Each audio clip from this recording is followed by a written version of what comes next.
जासूसी की आरोपी ज्योति मल्होत्रा को लेकर बड़ी खबर है। ज्योति के घर से डायरी के कुछ पन्ने मिले हैं। इसमें उसकी पाकिस्तान यात्रा का जिक्र है। डायरी के पन्नों में ज्योति ने लिखा था कि 10 दिन का सफर तय करके वो वापस आ गई है। ज्योति ने यह भी लिखा कि पाकिस्तान की यात्रा के दौरान उसे वहां की आवाम से काफी मोहब्बत मिली। ज्योति ने लाहौर का भी उसमें जिक्र किया। लिखा कि लाहौर यात्रा के लिए उसे सिर्फ 2 ही दिन मिले, जो काफी कम थे।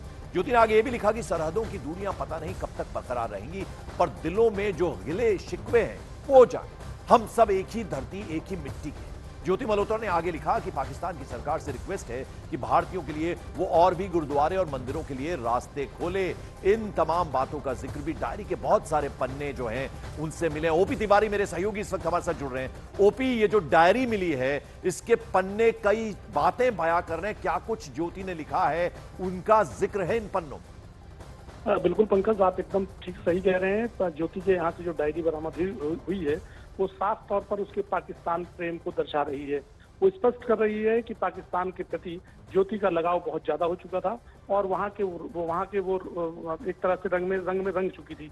यही कारण है कि वहाँ से 10 दिन की यात्रा से लौटने के बाद उसने एक लंबा चौड़ा अपने डायरी में लेख लिखा था। इसके अलावा इस डायरी में और भी बहुत सारी चीजें हैं जो पाकिस्तान को लेकर ज्योति ने लिखी हैं।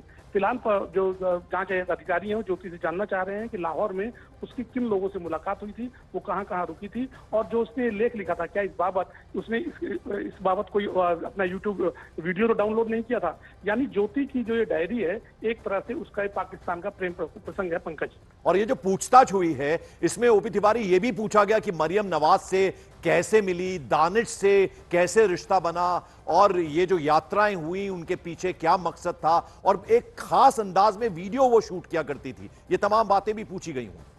बिल्कुल पंकज, मैं आपको बता दूं 100 से ज्यादा सवाल ज्योति मल्होत्रा से पूछे गए हैं, जिसमें उसने जो अपने वीडियो लोड किए थे सोशल मीडिया पर उसमें मरियम नवाज से मिलती हुई दिखाई दे रही हैं। सबसे इंपॉर्टेंट बात है कि वो पाकिस्तानी दूतावास के अधिकारियों के संपर्क में कैसे आई और किन किन अधिकारियों के संपर्क में वो आज भी है, और उसके ग्रुप में और कौन कौन लोग शामिल हैं जिन्हें लेकर वो पाकिस्तान गई थी। इन तमाम सवालों के जवाब ज्योति मल्होत्रा से लिए जा रहे हैं पंकज।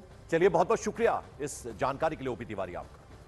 और जो डायरी का जिक्र हम कर रहे हैं, जिसके कुछ पन्ने, क्या कुछ उसमें लिखा है, उसमें एक और पन्ना सामने आया है। डायरी के पन्ने में ज्योति ने एक सविता का जिक्र किया है। कौन है ये सविता? लिखा था कि घर का ख्याल रखना, मैं जल्दी लौटूंगी। कुछ दवाइयों का भी उसमें जिक्र है और आखिर में लव यू लिखा है। अब सवाल यह पैदा होता है कि क्या ये किसी तरह का कोड है? या आप देखिए हैंडराइटिंग जो है वो देखिए, घर का ख्याल रखें, मैं जल्दी आऊंगी, ये लिखा गया है। सविता नाम की एक महिला का जिक्र है। दवाई, ये देखिए दवाई लिखा गया है वहां पर। ये किसके लिए दवाई है? फेंटॉप डी 1 महीना लेनी है, ये जिक्र है उसमें।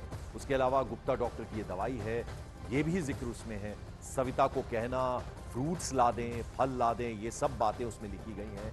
घर का ख्याल रखें, मैं जल्दी वापस लौटूंगी, जल्दी आऊंगी, और आखिर में ये जो पन्ना है उसमें लव यू लिखा है। अब सवाल ये पैदा होता है कि क्या किसी तरह के कोड्स हैं ये, क्यों इन बातों का जिक्र है? यानी ये जो डायरी है इसमें कई सारे खुलासे हुए हैं। इसके जो पहले पन्ने हमने आपको बताया तो उसमें कैसे उसने लाहौर का जिक्र किया था, 2 दिन कम थे वहां पर और रहना चाहती थी, गुरुद्वारे मंदिरों के रास्ते खोले पाकिस्तान, इन सब बातों का जिक्र था। और ये जो नया है, ये देखिए आप किस तरह की बातें उसमें लिखी गई हैं। हैंडराइटिंग है।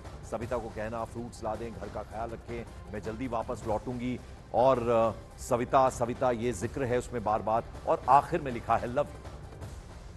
और जासूस ज्योति मल्होत्रा के मोबाइल और लैपटॉप की जांच भी हुई है। पुलिस ने 3 मोबाइल्स और एक लैपटॉप जब्त किया है। मोबाइल लैपटॉप को फोरेंसिक जांच के लिए भेजा गया है। पुलिस को मोबाइल लैपटॉप से संदिग्ध डाटा डिलीट होने का शक भी है। यानी ये जो चीजें बरामद हुई हैं, मोबाइल 3 हैं, उसके अलावा लैपटॉप है, इसमें संदिग्ध डाटा जो है वो डिलीट कर दिया गया हो, इस तरह का शक जांच एजेंसी को हो रहा है। अभी जैसा कि हम आपको बता रहे थे, ओपी तिवारी से जब हम डिस्कशन कर रहे थे, 100 से ज्यादा एजेंसी ने सवाल पूछे हैं, अलग अलग किस्म के सवाल पूछे हैं। एक डायरी बरामद हुई, उसके कुछ पन्ने, उसमें क्या क्या बातों का उल्लेख है। और आपको बता दें उसके अलावा 3 मोबाइल और एक लैपटॉप जब्त किया गया है जो फोरेंसिक जांच के लिए भेजे गए हैं। और संदिग्ध डाटा डिलीट हुआ है, इस बात का भी शक जांच एजेंसियों को हो रहा है। दीपक बिष्ट मेरे सहयोगी इस वक्त हमारे साथ जुड़ रहे हैं। दीपक, कई सारी चीजें बरामद हो रही हैं, पूछताछ का सिलसिला अलग है, लेकिन 3 मोबाइल, एक लैपटॉप बरामद हुआ है, और ऐसा शक है एजेंसीज को कि डाटा डिलीट हो सकता है इसमें से। देखिए पंकज, बिल्कुल निश्चित तौर पर ये चीज पहले दिन से ही लगातार सामने आ रही थी कि जो 3 मोबाइल फोन और लैपटॉप उनके घर से बरामद किया गया है, और फॉरेंसिक जांच के लिए भेजा गया है। तो उसमें कहीं ना कहीं ये माना जा सकता है कि अब कुछ डेटा ऐसा डिलीट किया गया जो काफी अहम था, और यहाँ पर जांच एजेंसियां कोशिश ये करे कि उसको रिट्रीव किया जाए, और इसीलिए फॉरेंसिक टीम का कोशिश करे कि जो डेटा डिलीट किया गया है वो किस तारीख का है। और सबसे अहम चीज यही सूत्र ये बता रहे हैं कि जो जब ऑपरेशन सिंदूर चला था या ब्लैकआउट हुआ था, तो उस दौरान में कितने मैसेजिंग इधर एक दूसरे को साझा की गई है, उस डेटा को यहाँ पर रिकवर करना सबसे अहम माना जा रहा है। और उसके रिकवर होते ही कई सारी चीजें और सामने आएंगी, और इसीलिए इन मोबाइल फोन और लैपटॉप की खासा तौर पर गहन जांच की जा रही है। Deepak Bisht, thank you so much.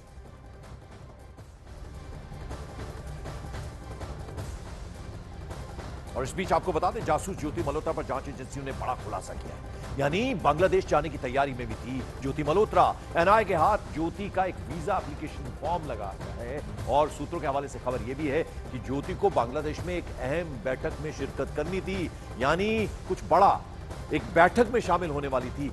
ये ऐसा खुलासा हो रहा है सूत्रों के हवाले से। एक वीजा एप्लीकेशन फॉर्म बरामद हुआ है, एनआईए के हाथ ये लगा है, और बांग्लादेश जाने की तैयारी में थी, और वहां कोई बैठक होने वाली थी जिसका हिस्सा बनने वाली थी ज्योति मल्होत्रा।